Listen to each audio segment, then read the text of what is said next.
जंगल में ऑटो चलाने वाला बंटी कबूतर रहता था। एक बार की बात है, बंटी कबूतर रात में सवारी छोड़ने के लिए काफी दूर आ जाता है। तभी उसे रास्ते में एक चिड़िया दिखाई देती है। अरे ये कितनी खूबसूरत चिड़िया है। अच्छा है वापसी में एक सवारी मिल गई। पूछता हूँ इस चिड़िया को कहाँ जाना है। रुको रुको ना। हाँ चिड़िया बहन बोलो कहाँ जाओगी तुम? जहाँ आप जाएंगे वहाँ जाऊंगी मैं। चिड़िया बहन मैं तो अपने घर जाऊंगा। चलिए आप बैठ जाइए, मैं आपको रास्ते में छोड़ दूंगा। जरा जगह तो दीजिए, जभी तो बैठूंगी मैं। अरे चिड़िया बहन आप पीछे बैठिए जहाँ सवारी बैठती है। उसकी ये बातें सुनकर बंटी कबूतर को बहुत अजीब लगता है। तभी उसकी नजर उसके पैरों पर पड़ती है। उसके पैर उल्टे होते हैं, जिसे देखकर वो डर जाता है। अरे भागो भागो रे भागो भैया। कहाँ जाएगा तू बचकर बंटी कबूतर? आज तो तुझे छोड़ूंगी नहीं। कितने दिनों बाद मेरी प्यास बुझेगी।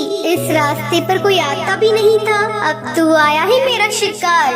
तभी टूनी चिड़िया की आत्मा अपने असली रूप में आ जाती है। वो जोर जोर से हंसने लगती है। कभी वो गायब हो जाती, कभी सामने आ जाती। बंटी कबूतर डर के मारे तेजी से अपना ऑटो भगाता है। वो शीशे में देखता है आत्मा उसका पीछा नहीं कर रही है। वो जंगल के ऑटो स्टैंड पर अपना ऑटो रोकता है। वहीं उसका दोस्त कालू कौवा खड़ा होता है। क्या हुआ बंटी कबूतर, तू इतना घबराया हुआ क्यों है? बंटी कबूतर कालू कौवे को सारी बात बताता है। अरे पागल, इतना सुनहरा मौका हाथ से निकाल दिया तूने। उस चिड़िया की आत्मा का एक पंख तोड़ लेता, वो तेरी गुलाम बन जाती। अरे भाई माफ कर मुझे, मेरी जान बच गई, आज वो ही काफी है मेरे लिए। ये कहकर बंटी कबूतर वहाँ से चला जाता है। कालू कौवा अपने मन में सोचता है, ये तो डरपोक पागल है, इतना सुनहरा मौका गवा दिया। ये पूरे जंगल पे राज करता। चलो कोई नहीं, कल रात में उस जगह जाऊंगा और उस भूतिया चिड़िया का पंख तोड़कर ले आऊंगा।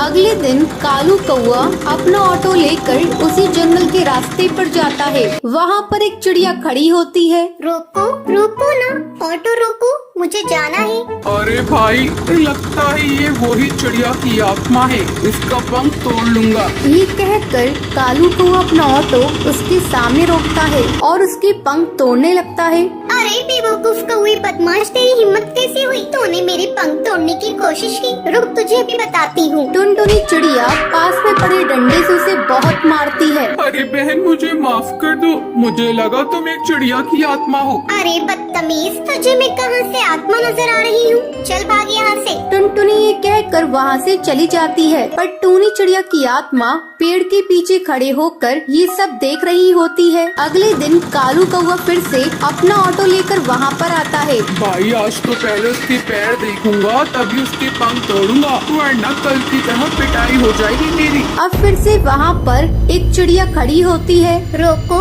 रोको ना ऑटो, मुझे जाना है। कालू कौवा उसके पैर देखता है, उसके पैर उल्टे होते हैं। जैसे ही कालू कौवा उसके पंख तोड़ने वाला होता है, तभी टूनी चिड़िया की आत्मा अपने असली रूप में आ जाती है। डरावनी आवाज़ें सुनाई देती है।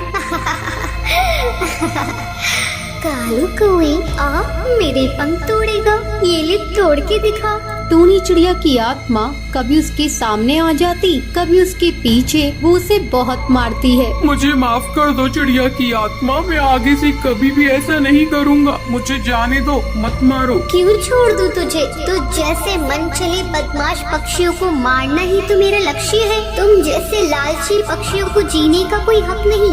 तभी वहाँ पर बबलू कबूतर ऑटो में अपनी सवारी बिठाकर वहाँ से गुजर रहा होता है। अरे चिड़िया की आत्मा छोड़ दो उसे, मैं तुमसे विनती करता हूँ। नहीं, मैं इसे नहीं छोड़ सकती। तुम जानते हो, एक बार ऐसे ही मैं इस जंगल से ऑटो में जा रही थी। उस ऑटो वाले ने मेरा सामान लूट कर मुझे जान से मार दिया। जब से जो भी मुझे लालची पक्षी दिखाई देता है, मैं उसे जान से मार देती हूँ। तभी सुंदरी कौवी बोलती है, अरे टूनी चिड़िया तुम सही कह रही हो, तुम्हारे साथ गलत हुआ है, लेकिन तुम भी सही नहीं कर रही हो। ना जाने कितने पक्षियों को तुम मार रही हो। वो सब उसे बहुत समझाते हैं। वो कालू कौवे को छोड़ देती है। मुझे माफ कर दो, तुम सब सही कह रही हो। मैंने अपने इंतकाम काम पूरा करने के लिए ना जाने कितने पक्षियों के परिवार को तोड़ा है, पर अब नहीं, इस दुनिया में तुम जैसे नेक दिल पक्षी भी होते हैं। ये कहकर वो वहाँ से चली जाती है। तो ये थी आज की कहानी। क्या आपको पता है टूनी चिड़िया सुंदरी कौवी को किससे बचाती है? अगर आपको पता है तो आप